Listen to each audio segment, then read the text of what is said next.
یہ سب پاکستان میں کافی important events چل رہے ہیں. فرسٹ آف آل تو 24 تاریخ کو انہوں نے فائنل کال دے دی ہے پی ٹی آئی نے. وہ کہتے ہیں ڈو اور ڈائی کال ہے. آپ کیسے دیکھتے ہیں کہ اس میں کچھ حل نکل سکتا ہے کہ عمران خان صاحب کی ریلیز کے لیے کہتے ہیں فائنل کال ہے, اسلام آباد پہ مارچ ہونے جا رہا ہے پی ٹی آئی کی طرف سے پورے پاکستان سے. عمران صاحب نے اپنے دور میں کیا کیا ہے جو لوگ ان کے لیے باہر نکلیں گے؟ ذرا مجھے یہ بتائیں, کوئی ایک منصوبہ بتائیں, کوئی انہوں نے کوئی پبلک کی ویلفیئر کا کوئی کام کیا ہو, یا کوئی ایسی چیز بتائیں جس میں وہ فخر کے ساتھ کہہ سکیں کہ جناب میں نے پاکستان کے لیے کیا ہے.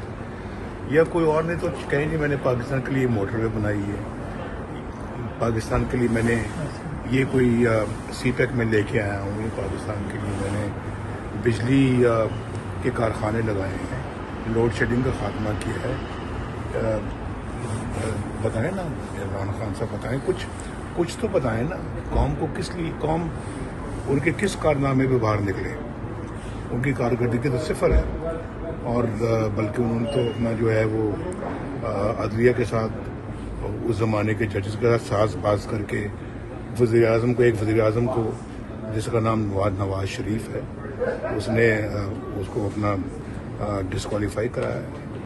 اور پھر ثاقب نثار جیسے لوگوں سے مل کے ساری زندگی کے لیے ڈسکوالیفائی کروایا. آج وہ کس بات کا تانا دیتے ہیں ہم سب لوگوں کو؟ ڈیموکریسی کو خراب کرنے والے عمران خان ہیں. یہ سب تو خان صاحب تحریک چلانے کی بات کریں, فوج سے ڈیل کی بھی خواہش خدا کر کے پاکستان کی اکانومی کو اب شہباز شریف صاحب ماشاء اللہ ٹھیک کرنے کی کوشش کر رہے ہیں, ان کی حکومت ٹھیک کرنے کی کوشش کر رہی ہے, اور جس کے نتائج بھی اب سامنے آ رہے ہیں. پاکستان کے اکنامک انڈیکیٹرز بہتر ہو رہے ہیں, اور پاکستان ماشاء اللہ اپنی مشکل صورتحال سے نکل کے آسانی کی طرف آ رہا ہے. تو اس میں اب خلل ڈالنے کی کوششیں جاری ہیں ان کی. اور آپ نے دیکھا کہ آج سے 2-3 سال پہلے انہوں نے کون سا ڈرامہ رچایا تھا, اور وہ خط کے حوالے سے. تو مجھے بتائیں کہ انہوں نے پاکستان کو سوائے نقصان پہنچانے کے یا پاکستان کی ساکھ کو خراب کرنے کے اور کیا کام کیا؟ اس خدمت کا حوالہ دے کے پھر قوم کو کہ اچھا جی آپ باہر. یہ سب ٹرمپ سے بھی امیدیں ظاہر کی جا رہی ہیں پی ٹی آئی کی طرف سے کہ ٹرمپ شاید نکلوائیں گے خان صاحب کچھ. میں انہی باتوں کا جواب دے رہا ہوں. میں سمجھتا ہوں کہ جی ہم تو کچھ کر کے بھی کچھ نہیں جتاتے.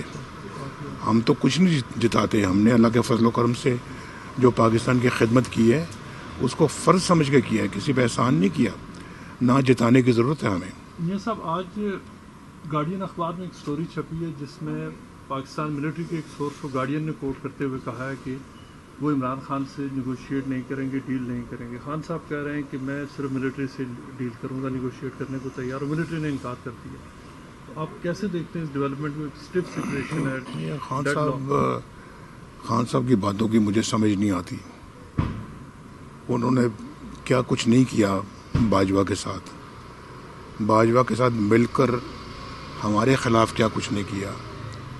باجوہ کے جو اس وقت کے D G I S I تھے جنرل فیض, ان کے ساتھ مل کر کیا کچھ نہیں کیا ہمارے خلاف. اور میرے خیال ہے بدترین اگر کوئی ظلم برداشت کیے ہیں تو ہم نے کیے ہیں. آپ اندازہ کریں, میں 3 دفعہ پاکستان کا وزیر اعظم رہ چکا ہوں. مجھے جیل میں اطلاع ملتی ہے کہ تمہاری بیوی فوت ہو گئی ہے. میں نے کہا عدالتوں کو کہ میری بیوی بیمار ہے, مجھے جانے دیں, میں ان کی مزاج پرسی کے لیے جانا چاہتا ہوں, پھر میں واپس آ جاؤں گا, آپ میرا مقدمہ جاری رکھیں. لیکن کسی نے میری بات نہیں سنی, کسی نے نہیں سنی. اور آگے بتانے کے لیے کہ جی آپ کی بیگم کچھ دنوں کے بعد کہ بیگم فوت ہو گئی ہے اور آپ پے رول پہ آپ جا سکتے ہیں.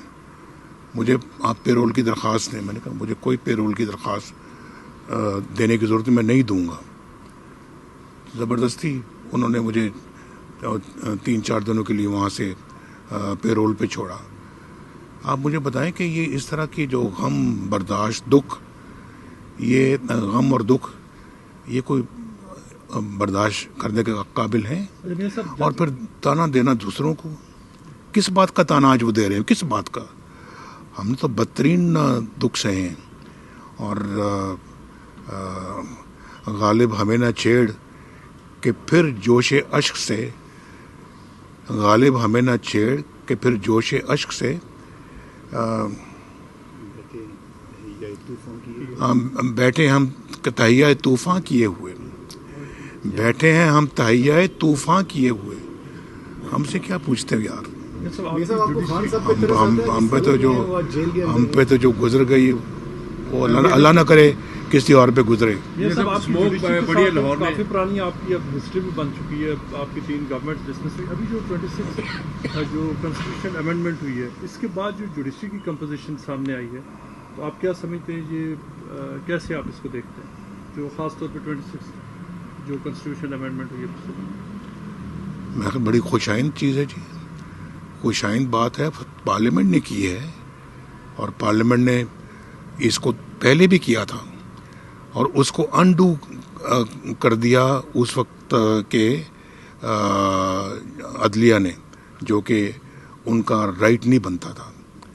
اور کانسٹیٹیوشنل امینڈمنٹ کے آگے وہ کوئی اپنا فیصلہ یا اس کی اپنا جو ہے نا وہ اس کے خلاف نہیں کر سکتے، اس کو انڈو نہیں کر سکتے. لیکن انہوں نے کیا، اور یہ پارلیمنٹ کو اس وقت بھی کھڑے ہونا چاہیے تھا اور کہنا چاہیے تھا کہ یہ آپ نہیں کر سکتے. یہ سب آپ سے آج سے 1 سال پہلے آپ پاکستان گئے تھے، جب آپ پاکستان جا رہے تھے اوبویسلی اس وقت ایک ڈفرینٹ حالات تھے. ابھی جو حالات ہیں پاکستان میں، آپ کیا سمجھتے ہیں کہ جب آپ گئے تھے، جو ایجنڈا لے کر گئے تھے، جو ایک آپ کا ویژن تھا، کیا آپ دیکھتے ہیں کہ پاکستان میں ویسے ہی حالات ہیں، چیزیں مختلف؟ دیکھیں، وہ میں جب تھا بہت کچھ ہو رہا تھا، جب میں چھوڑ گیا تو بہت کچھ پھر ختم ہو گیا.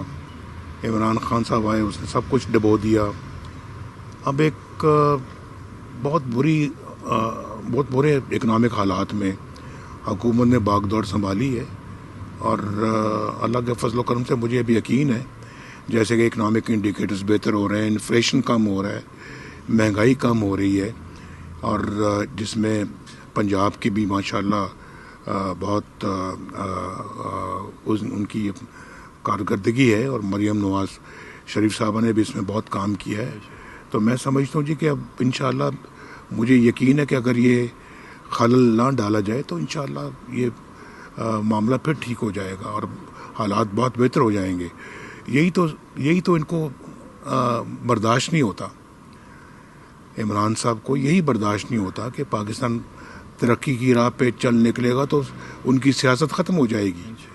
تو اس لیے وہ سمجھتے ہیں کہ جی خلل ڈالنا ان کے لیے، ان کی سیاست کے لیے بہت ضروری ہے. سیاسی استحکام تو ضروری ہے، اور ہر یہ جو ہے یہ حب الوطنی کے خلاف سوچ ہے.